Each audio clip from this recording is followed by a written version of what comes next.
Man, I love filming videos. I really do. But I don't like filming them when I film an entire video and the camera is out of focus. Hello, beautiful people. Welcome back to my channel, or welcome if you're new. Tell me why I filmed this entire video. This entire video was done. It was filmed. I was happy with it until I actually watched it. The whole camera was out of focus.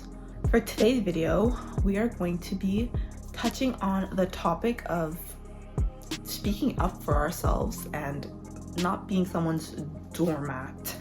We don't want to be that person that people just come to because they know that we're just going to agree with them and just be their go-to in a way that doesn't make us feel good, because we deep down inside don't want to do it, or we don't think that way, we low-key disagree, but we're just gonna be that person that just nods their head and just don't want to be that anymore.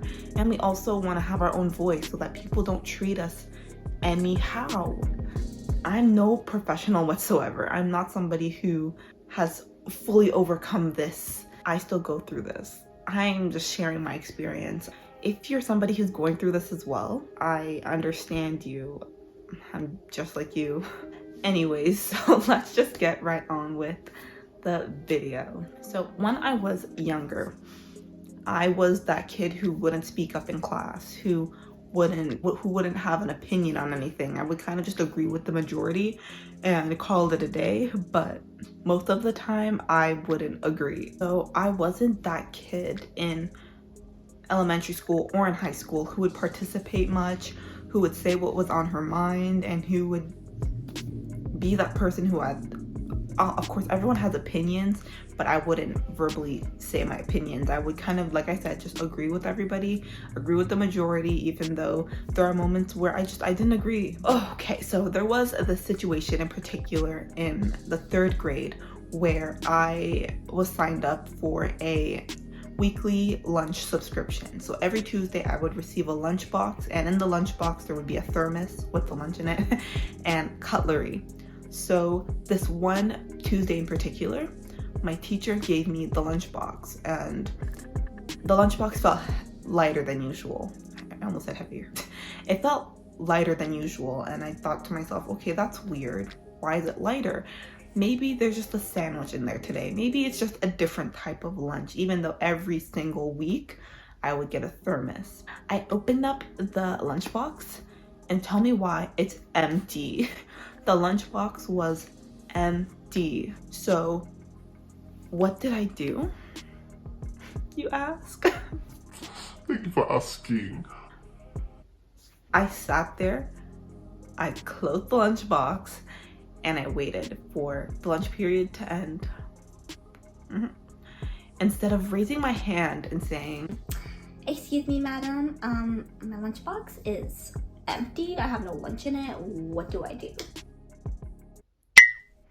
Instead of saying something, I just sat there and waited for the lunch period to end while I'm watching my friends around me eating their lunch. It seemed like nobody noticed that I had no lunch, or if they did, they probably didn't care. My teacher clearly didn't notice, because she would have said something. I just sat there.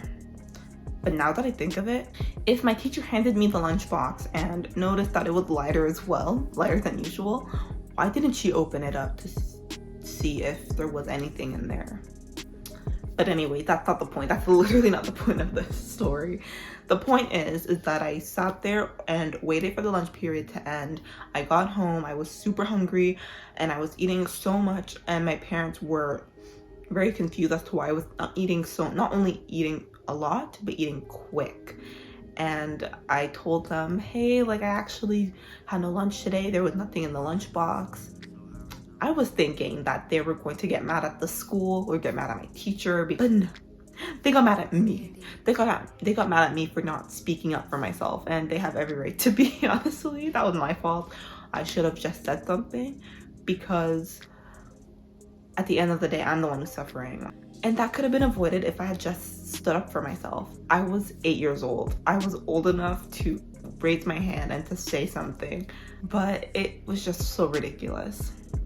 So yeah, situations like that wouldn't happen if you just stand up for yourself and you say what's on your mind and you are outspoken about little things, because it only hurts you in the end. Clearly, there was another situation. This was a little bit more recent. The last one was grade 3. This one was high school. I was confronted by 2 of my friends at the time who were not too happy with me because they felt like I was ignoring them and they felt like I was avoiding them. So we all went out for lunch together and they kind of just told me what was on their mind and how they were feeling about the situation. And instead of saying what was on my mind and telling them how I felt, I once again sat there, nodded my head, and agreed with everything they said. Why are you agreeing if you don't agree? 90% of the things, I remember this so well, 90% of the things that they were saying, I did not agree with. Not only did I not agree with, but there were some things that were said that were just very untrue. And the way that they were said were just very rude, in my opinion. Like, some things were just very uncalled for. Like, now you're coming for my character, and that's where we draw the line. Clearly not, because I didn't say anything. I just let them speak. And not only did I let them speak and I nodded and I agreed, but I cried. Why are you crying? Like, why are you crying? Instead of letting them know that what they're saying is not the nicest or just untrue, you're gonna sit there and cry. And it was just so embarrassing. Like, why are you crying? Speak up for yourself. Tell them what's on your mind. I feel like me now, I probably wouldn't have cried, but I probably would have tried to say what was on my mind, but it would have come out like in a very weird way, because when it comes to expressing myself, I have a hard time doing that. Communication for me personally needs work. It needs work. That's a work in progress, like everything else. So another situation, oh, there's so many situations, man, where I had my hair out in a twist out at school, in high school, because in high school I wouldn't wear my hair out often.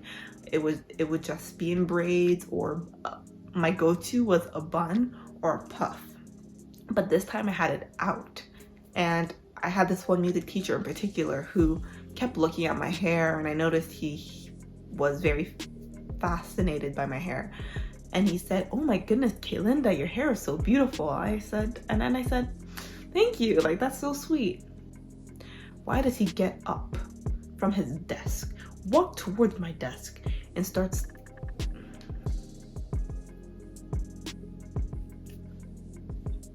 why are you petting me like a dog? Why are you petting me like a dog? Sir, I'm sorry. The compliment was very sweet, thank you, but you touching my hair was uncalled for. And what was worse was that I just sat there once again and let this man touch my hair. Instead of saying, "Sir, I don't want you to touch my hair. I don't feel comfortable with that. Please don't touch my hair." I knew that I should have said something, but in my mind I was thinking, oh, I feel bad. I don't want to embarrass him. So just little things like that, little stories like that, that I'm just so over, because it seems like I never learn. I always just let people do things, say things, and I just agree, or I just sit there and not say anything. You sitting there and not saying anything is, in my opinion, just as bad as you agreeing with somebody, even if you don't agree. So stop being a doormat. This is for me. These messages are also for myself, because I have a hard time when it comes to people just doing things and saying things, and I just sit there and listen, or sit there and agree. I just have to stop agreeing. Stop agreeing. Stop letting people walk all over you. It's only hurting you in the end. It's really only hurting you in the end, and you're the one who's gonna regret it. You're going to regret not saying what was on your mind. Very rarely do we have moments where we regret speaking up for ourselves. Is that even possible to regret speaking up for yourself? But there are always those moments where we go through something and we look back on those situations and we think, shoot, I should have said something. I should have said something, but I didn't, and now I regret it. Stand up for yourself. You are amazing. You deserve to be treated with respect, and you deserve to be treated like the amazing human being that you are. So let people know that and set those boundaries. You don't have to verbally say those boundaries if you're not comfortable with it, but the way you view yourself is ultimately how people are going to view you. So set those boundaries. You are amazing. Thank you so much for watching this video. Just remember, you are loved just the way you are. Never change for anyone, and I will see you in my next video. Bye guys.